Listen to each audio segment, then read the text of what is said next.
Hey y'all. Welcome back to my channel. I said, hey. Welcome back to my channel. Hey, girl. Hey y'all, welcome back to my channel. I'm comedian Jazmyn W.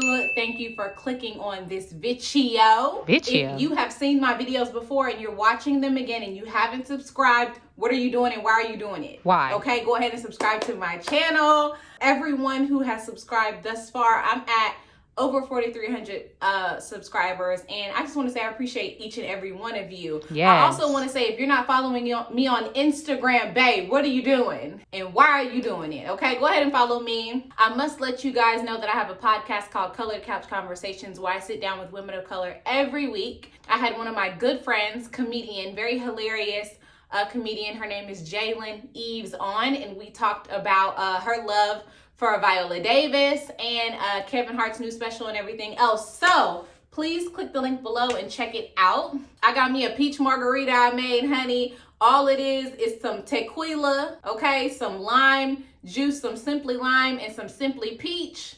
And I put a little bit of jalapeno in here, but I had to scoop it out because it was too hot. Delicious, okay? Let's jump right in to it. This is Ready to Love episode Who Cares? The couples went on dates with their second number two. Your boyfriend number two. Okay, I don't know who wants to go out with number two, their second choice or whatever. First, let's start off with Jay and Winter.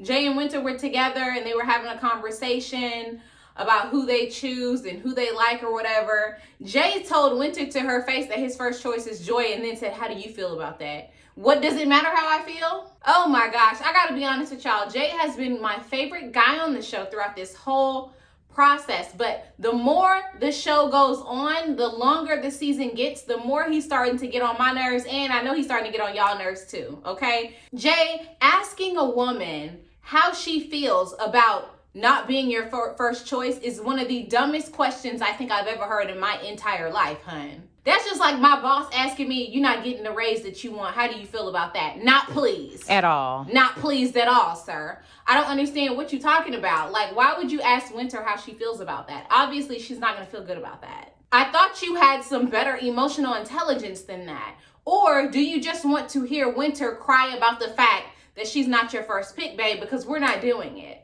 I thought I would be your first choice. No, what we're going to say is, okay. Thank you for letting me know. Thank you for being honest.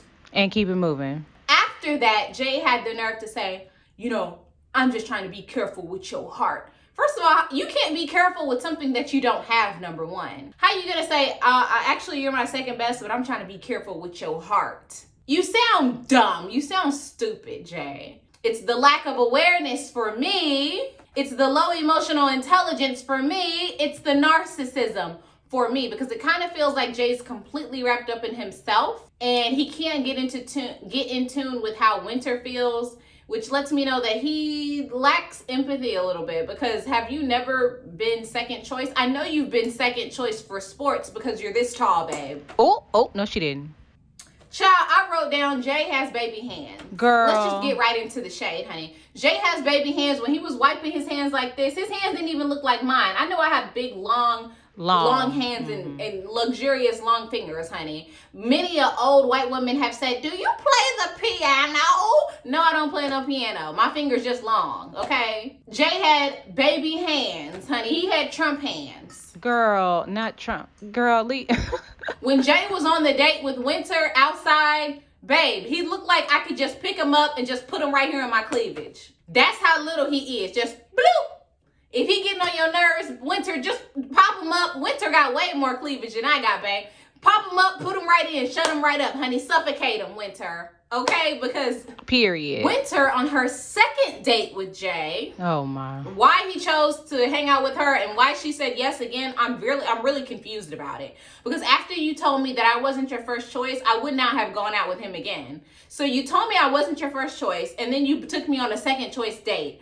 Listen, I know a lot of people are saying, oh, Winter needs too much confirmation, or Winter's insecure. In this particular situation for this show, I don't think that Winter's an insecure person. This is an annoying process to be chosen number two all the time. It's annoying to be in that position. We have to understand where Winter's coming from a little bit. Right. Winter asked him if he was emotionally unavailable, and he said, you tell me. I don't know, Negro. You gotta tell me if your emotions is available. Can I purchase them or no? Obviously, I don't know. I'm not you. So how am I going to tell you if you are emotionally unavailable? The fact that Jay wanted Winter to answer if he was emotionally unavailable, but couldn't see himself leading women on and making them believe that a relationship that they might have is more than what it is baffling to me. Baffling. The self-awareness is looking a little low. And then the final straw for me with Jay was when he and Winter were on their nighttime date. He said, "Oh, I'm gonna give you what you want." Hold on, y'all. Give me what I want. Negro, boy, get it. Boy, get the heck out of here. And then it ended up being a kiss on the cheek. Not on the... Boy, if you get your ass. I know you fucking lying. Oh my gosh. Not give me what I want. Give me a kiss on the cheek, babe.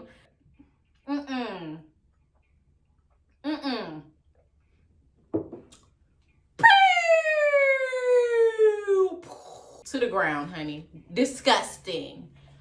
Ugh, let's move on. Please. Rashid and Alex were cute to me. I thought they had a cute little vibe. I did get a good friend energy from them, but I thought that they were cute together. You never know what could have happened if they had started from the beginning. You know, taking an opportunity to get to know each other from the beginning. That could have blossomed into a really great relationship, but unfortunately, Rashid had some other connections that he made. And then the other thing is, all of the connections that Rashid keeps making, they keep sending all his connections home, honey. Poor Peanut. So now he's down to one person, which is Adriana. And we know she don't really like Rashid, because if she liked Rashid, she wouldn't have ghosted him before they even came on the show. And we said that to Rashid, but he's still in love with this girl. I'm glad that Peanut said on his date with Alex that he went to therapy. I love it. So I'm glad Rashid opened up about that. Rashid / Peanut. We call him Peanut on this channel. I don't know if y'all know, because he looked like a Planters peanut. Rashid and Alex were cute together, but they were talking like friends, is one note that I made. And you know, this episode is really gonna be focused on the guys. But the one thing I will say is, like I've said many times before, Alex, I think she has a beautiful personality. I think she's a beautiful woman. But I was telling y'all that her makeup is too flat. And once again, here we are with brown eyeliner, brown eyeshadow, brown lips. It's not giving me any dimension. It's not giving me anything youthful. Girl, we gotta cut out the brown lips with the brown eyeshadow and no blush and no contour. We can't do it. Brown on brown skin on brown foundation with brown lips. That's not doing anything for us. You know, me and you, girl, because we in it together. So yeah, I didn't like that look on her. But back to Peanut. Okay, so Peanut and Alex were just friend vibes, right? But Peanut also had a date with Adriana, where he got her a gift, a book or something where she can write songs in. She didn't look too impressed by that. Neither was I. Like I said before, Adriana don't like Peanut. She kissed Peanut on the date. Barely. And he said, "We can keep going." And she was like, "No, I'm good." And she was clearly the one who pulled away from that kiss. She don't like Peanut. I will say that Peanut this season has grown on me a lot. And I noticed a lot of y'all in the comments also really like Peanut. You know, he put away that the arrogance that he sort of seemed to exude in the beginning, and he just became more of himself, and he's just very likable, you know. So it's a shame. I think Adriana is missing out. But I also wrote down that Peanut is too mature for Adriana. Adriana get on my nerves, actually. She's a beautiful woman. She seems really smart, but she is not even being vulnerable. She's like Jay throughout this whole process, you know? Right. She pulled away from Peanut on the couch when they kissed. When she did her confessional, she was like, "Yeah, we kissed. It was really nice." I really liked the kiss. It was really nice. Girl, oh Stop my. acting like that. What's wrong with you, girl? You're being fake. You're being so fake, because if it was that nice, you wouldn't have told him, you wouldn't have pulled away from him, and you wouldn't have told him no, you didn't want another one. And then she keeps going, "That kiss was really good." I don't know. Is this true? I'm getting a little hot. No, you're not. Oh my God. Shut up. Oh, she fake. I don't know. And it's something about her face. Something about her face I don't like. Kalfani's really growing on me. I didn't think he had much substance, and I still don't think he has much, but he's starting to be a little bit more vulnerable, which is letting me know that he just has a huge wall up. Kalfani is the only one out of all of these guys Who did what? who asked his date out in the appropriate way. All the other guys said, oh yeah, you know, nephew Tommy wanted us to pick our second choice and take him out on a date. Kalfani went to Denise and said, hey, we're supposed to be, you know, nephew Tommy asked us to pick somebody we just really wanted to spend time to get to know better. That's what you say. You don't say your number two. You don't say boyfriend number two. That's not what you say when you ask somebody out. What's wrong with y'all? Oh my gosh. Anyway, Denise is gorgeous. Drop dead gorgeous. All the women are gorgeous, but Denise and the nude lip on her was perfect. I love the fact that Denise knows how to put herself together.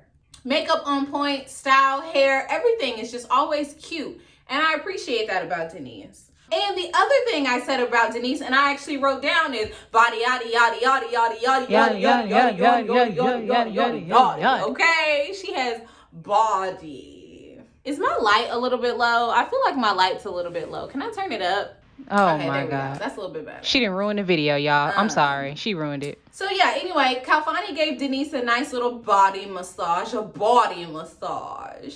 it was cute. Kalfani said he has a daughter who he's raising on his own. I'm confused about how many kids Kalfani has, because he says, yes, my daughter's mother hasn't been in her life since she was 1. And then in the next sentence, he said something for my kids. With an S. With an S. Yeah. Don't know how many kids he has. I think he might have more than 1. We need to know. Name, age, occupation, number of kids, right in the lower thirds. Every time we see somebody pop up on the screen, honey, because I'm confused. Call Oprah. Kalfani said he's dealt with jealousy in his past relationships, and he doesn't want to go through that. And he didn't like the fact that Denise was super jealous. I think that was a trigger for him, which is totally understandable. I think a lot of men, in fact, most men, do not want to deal with a jealous significant other. You know, I think it really rubs men the wrong way when you don't have enough security in yourself or trust. So yeah, I think we all have to make sure that we feel secure in our situations so that we can move happily forward and not be jealous. But, you know, Denise struggled earlier this season. Yeah, I don't think that Kalfani is ever going to trust Denise enough to stick with her 100%. I also don't think that Adriana is ready for love. So I think Kalfani's going to lose out on this entire season in this situation. Kalfani got enough breasts to see his honey to catch any woman in Houston he wants after this show. Girl. Trust and believe. That's why he got kids to see his honey, because he got breasts to see. Flex, flex, flex. Kalfani is the one who sent Alex home today. My mom said Kalfani sure did say a few times that he wished he would have gotten to know Alex. He wished he would have gotten the opportunity to know Alex. He wishes that he would have gotten the opportunity. I don't really know if Kalfani and Alex would have made a good match because they're both so introverted. And I think Kalfani needs somebody extroverted, and I think Alex needs somebody extroverted. That's why I was really excited about her and Peanut. Yeah, the one thing about Alex's exit also that I'll say that I did not like is she says, yeah, I felt like I got cheated. Nobody cheated you, Alex. At all, babe. You did that. When you saw Brian, you said, oh, he's so dreamy. And you focused on him, laser focused on him the entire season. Nobody cheated you out of anything. You had the opportunity to get to know other guys, but you were laser focused on Brian. Period. You were not cheated out of this experience. You were not cheated out of another opportunity with another guy, because all you had to do was go to another guy and said, hey, you know, we should just chat. But you waited too late because you put all your eggs in one basket. And now you feel cheated. Babe, nobody cheated you, honey. This ain't the lottery. Your light is too bright. Why you do that? All right, let's move on to Edwin and Joy. Edwin and Joy had such an interesting episode, didn't they? But I'm gonna break it down and give you what I think about their match. Edwin said he has a problem not asking for help. I think we all struggle with that, especially Black people, especially Black women. Preach. Struggle with that. You know, we are seen in society as we are able to do it all. So we don't need help with anything. And I think that trickles into so many parts of our lives when it shouldn't. So that was really, it was nice to see a Black man admit that he struggles with allowing people to do things for him. It was kind of funny that on their date, Edwin was talking about, he was being vulnerable, and I think it was just the cut edits made by the producers, but he was talking about being vulnerable. Then he was like, we don't have any music. You know how Edwin talk, we don't have any, I think we're missing a little bit of music and ambiance. You know how Edwin talk, like an old deacon, honey. Oh. And Jay said, what you gonna sing? I actually laughed out loud at that. I thought that was funny. Joy said she doesn't know if Edwin is ready now to love. Listen, if Edwin is not ready to love now, then when? He's 60. Okay. Woo, black men, we gotta go to therapy so we don't have to wait till we 75 to be ready to love.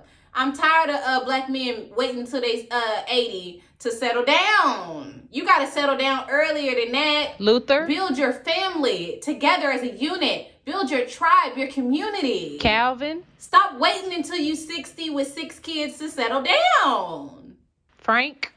At the end of the day, Edwin and Joy had a nice conversation on the couch where he said, listen, even if she didn't choose him, he was honored to have met her because she really made an impact on him. The love, the sincerity, the sensitivity, empathy that Joy showed Edwin really touched him. And you can tell that he needs that in his life. But, we're not going to just blame it all on the wonderfulness that is Joy. I think that Edwin has to allow himself to open up, to accept that love, to accept that hand from other people. And they had a moment where they got teary-eyed on the couch, and I think that just solidifies that Joy and Edwin are a great match, not for love, but for friendship and support. I know that Edwin wants somebody like Joy. Facts. But like Joy said, I don't think that Edwin is emotionally ready to be in a relationship with somebody who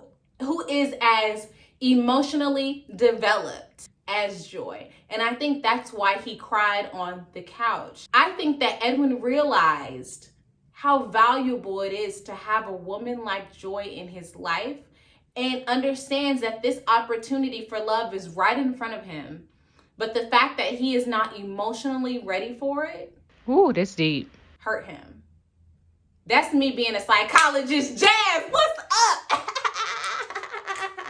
Psychologist Jazz is popping, okay? Popping. Y'all, let me know what you think about that, because that's what I'm really feeling. And I think that to even have found that out is such a blessing. And I hope Edwin, and it looks like he did appreciate that. But I think that's why he was emotional on the couch, okay? You smart. Last but not least, or maybe least, Anthony and Winter. Listen, I thought Anthony and Winter is cute.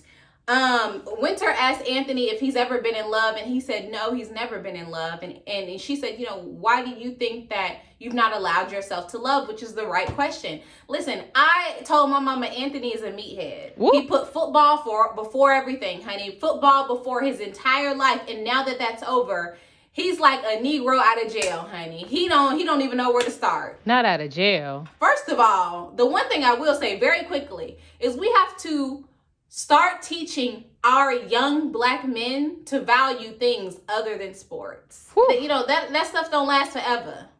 This is a great example of how sports cannot be placed before grades, before family, before relationships, before your own personal, emotional, mental, and spiritual growth. Sports is a job, baby. Okay. Who puts a job before everything?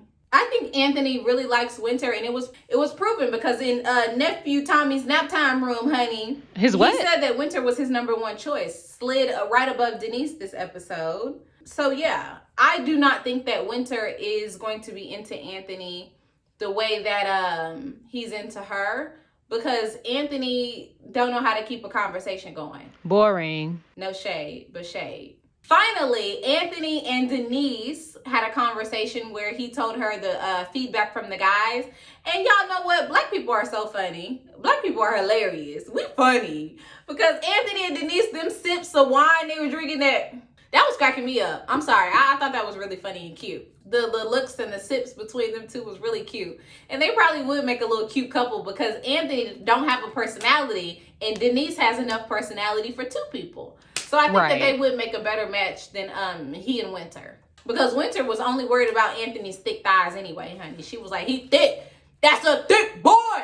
And she looked at them thighs, honey, and she said, baby, grind on me. Anyway, yeah. So anyway, that was my takeaway from this episode. Alex went home. We already kind of predicted that. Next week, who do I think will go home? Oh man, I don't know. It's between Peanut and Anthony, I think. Jay's on lockdown with Joy. Maybe Edwin will go home. You know, Edwin is looking like he might go home as well. We don't know. It's up in the air. But I am excited to see next week. Listen, y'all, subscribe to my channel. If you haven't already, go ahead and subscribe. You know my videos be good. They do. Comment below. Let me know who you think is going home next week. And, of course, let me know what you thought about all of my comments throughout the way. The YouTube experts comment along the way as they're watching the video. So feel free to do that. I try to reply to as many comments as I can. And I really appreciate y'all watching my channel. Okay? So I'll see y'all next time. Bye. Bye.